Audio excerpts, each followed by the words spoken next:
Good morning dear student. देखिए student, स्वागत है आपका आज इस वीडियो में। आज हम आपको कुछ कॉमर्स के वर्ड एक्सप्लेन करेंगे कि कौन कौन से ऐसे वर्ड हैं जिनकी आपको फ्यूचर में आवश्यकता होगी। 11th क्लास की ये वीडियो है और सब्जेक्ट है अकाउंटिंग। तो देखिए स्टूडेंट, आज का फर्स्ट टॉपिक है रेवेन्यू, आगम। देखो आगम होता क्या है? जो भी हमारे बिजनेस की बिक्री करने से प्राप्त धनराशि तथा कोई भी सेवाएं प्रदान करने से प्राप्त धनराशि या किसी भी प्रकार की आय जो हमारे व्यवसाय को प्राप्त होती है वह रेवेन्यू कहलाती है, आगम कहलाती है। जैसे किसी भी व्यवसाय के माल के विक्रय से प्राप्त धनराशि, यदि हम अपने बिजनेस में कोई माल विक्रय कर रहे हैं, कोई गुड्स सेल्स कर रहे हैं, तो उससे हमें क्या मिलेगा? धनराशि मिलेगी, रुपया मिलेगा। Rent received, interest received, commission received या डिविडेंड रिसीव्ड। ओके, यानी कोई भी ऐसा रिसीव्ड, कोई भी ऐसी आय जो हमारे बिजनेस को प्राप्त होती है वह रेवेन्यू कहलाता है, आगम कहलाता है। ओके, चाहे वो आपकी जो आय है वो माल के विक्रय से हो या सेवाएं प्रदान करने से। क्योंकि देखा होगा आपने स्टूडेंट, कुछ बिजनेस तो ऐसे होते हैं जो माल का विक्रय करते हैं, लेकिन कुछ बिजनेस ऐसे होते हैं जो सेवाएं प्रदान करते हैं। जैसे आपने देखा होगा रेलवे सर्विस, एटीएम सर्विस, ठीक है, लॉयर सर्विस, प्रोफेशनल सर्विस, ये सब क्या है? Teacher service. अगर ये सब क्या होते हैं? ये सर्विस प्रोवाइडर होते हैं, किसी भी कस्टमर को सर्विस प्रोवाइड कराते हैं और उसके बदले में ये पैसा लेते हैं। तो वो उनके लिए कैसी रेवेन्यू हो गई? सेवा से प्राप्त धनराशि। ओके, तो रेवेन्यू होता क्या है एक बार और समझ लीजिए।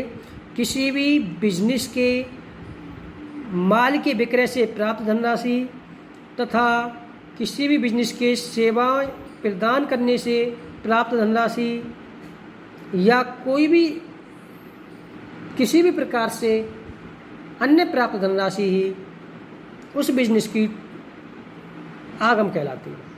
ओके, जैसे माल के विक्रय से धनराशि या सेवा प्रदान करने से धनराशि, rent received, commission received, interest received और डिविडेंड आदि।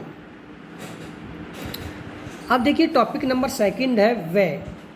एक्सपेंसेस क्या होता है ये आप सुनोगे। तो देखिए एक्सपेंसेस क्या होता है? किसी भी बिजनेस के माल तथा सेवाओं को उत्पन्न करने में, जो हमारे बिजनेस में हम माल बनाते हैं या माल का उत्पादन करते हैं या सेवाएं प्रदान करने में जो भी खर्च आता है या जो भी लागत आती है वह एक्सपेंसेस कहलाता है। आपने देखा होगा हमारा बिजनेस है, सब वो एक पेन बनाने का बिजनेस है। ये मेरा पेन मेरे हाथ में लगा हुआ है, पेन बनाने का बिजनेस है। तो हमारे बिजनेस को पेन बनाने के लिए कुछ लागतें आएंगी। जैसे हम पेन बनाने के लिए माल खरीदेंगे, हम पेन बनाने के लिए लेबर देंगे, मजदूरी देंगे, एम्प्लॉययों को वेतन दिया जाएगा, किराया भी देना पड़ सकता है, भाड़ा भी देना पड़ेगा, ब्याज देना पड़ सकता है। ये सब क्या है?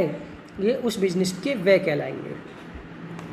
ऐसे ही जब कोई बिजनेस ऐसा होता है जो अपने कस्टमर को सेवाएं प्रदान करता है तो उसको भी सारे खर्चे करने होते हैं। जैसे किराया देना, मजदूरी देना, वेतन, ब्याज, पानी, बिजली, डेप्रिसिएशन, ये सारे किसी भी बिजनेस के एक्सपेंसेस होते हैं। ओके, टॉपिक थर्ड है खर्च, एक्सपेंडिचर। वैसे व्यय और खर्च में कोई ज़्यादा अंतर नहीं है, फिर भी आप सुनोगे खर्च क्या होता है, एक्सपेंडिचर क्या होता है। देखिए किसी भी माल, सेवा तथा संपत्ति को क्रय करने में किया गया व्यय एक्सपेंडिचर कहलाता है। यानी कि जब हम कोई भी वस्तु खरीद रहे हैं, कोई भी माल खरीद रहे हैं, किसी भी प्रकार की सेवा हम खरीद रहे हैं, किसी भी प्रकार के अपने बिजनेस के लिए हम संपत्ति खरीद रहे हैं, असेट्स खरीद रहे हैं, तो वह उस बिजनेस के लिए खर्च कहलाता है। जैसे फर्नीचर खरीदना, मशीन खरीदी, बिल्डिंग खरीदा, या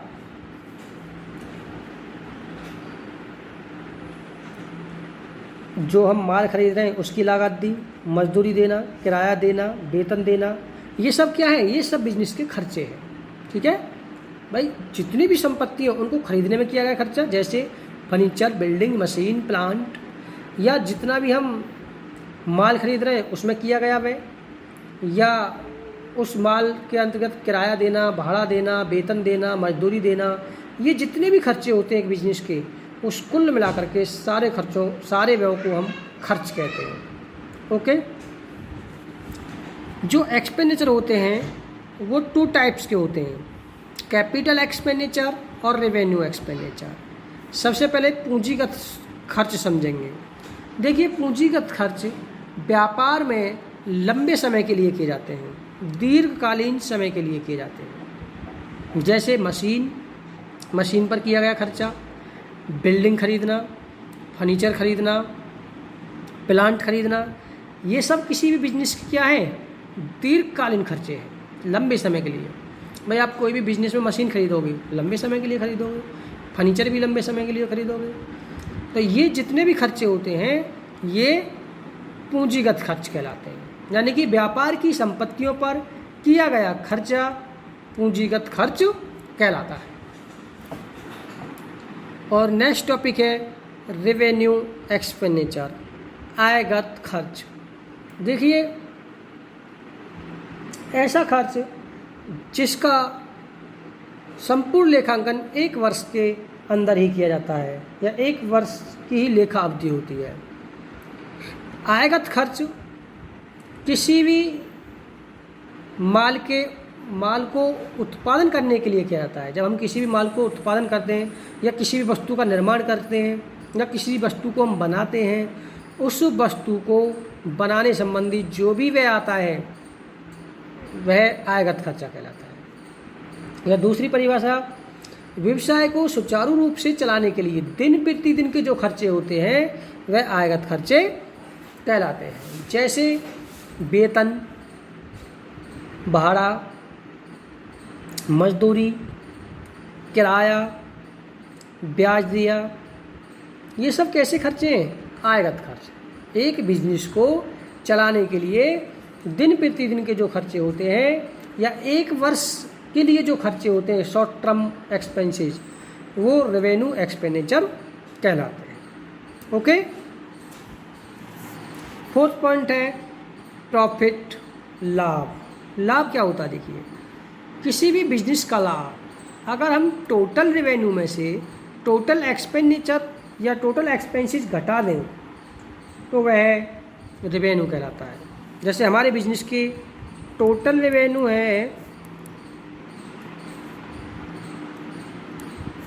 10 लाख की, यानी कुल आगम कितना हुआ? 10 लाख का, लेकिन टोटल एक्सपेंडिचर है हमारे बिजनेस का, जो हमारे बिजनेस का टोटल खर्चा हुआ है वो हुआ 9 लाख का। तो हमारे बिजनेस को प्रॉफिट कितना होगा? 1 लाख का। ओके, 1 लाख का हमारे बिजनेस को प्रॉफिट हुआ। इस तरीक़ा से हम प्रॉफिट निकाल सकते हैं किसी बिजनेस का। यानी कि लाभ होता क्या है? लाभ किसी भी व्यापार के कुल आगम में से कुल यदि खर्चा घटा दिया जाए तो शेष धनराशि प्रॉफिट कहलाती है। नेक्स्ट टॉपिक है अभिवृद्धि, गेन। देखो, गेन होता क्या है? किसी भी व्यवसाय में किसी भी घटना से, आकस्मिक घटना से प्राप्त धनराशि, या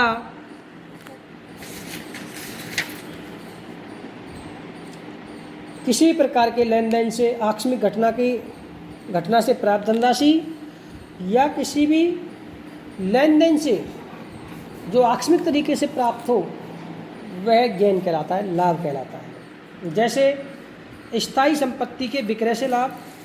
यदि हम स्थायी संपत्ति के विक्रय को, हम जो हमारी फर्नीचर है, बिल्डिंग है, मशीन है, प्लांट है, यदि इनको हम विक्रय करें तो इनसे विक्रय से प्राप्त धनराशि गैन कहलाती है। या फिर हमारा कोई केस चल रहा है कोर्ट में और वो केस हम जीत गए, तो ये आकस्मिक इनकम है हमारी, तो ऐसी आय भी गैन कहलाए।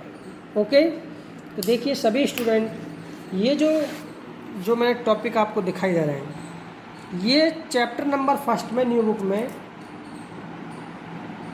पेज नंबर 7 पे दिए हुए हैं। सभी स्टूडेंट इन टॉपिकों को पढ़ेंगे। ओके।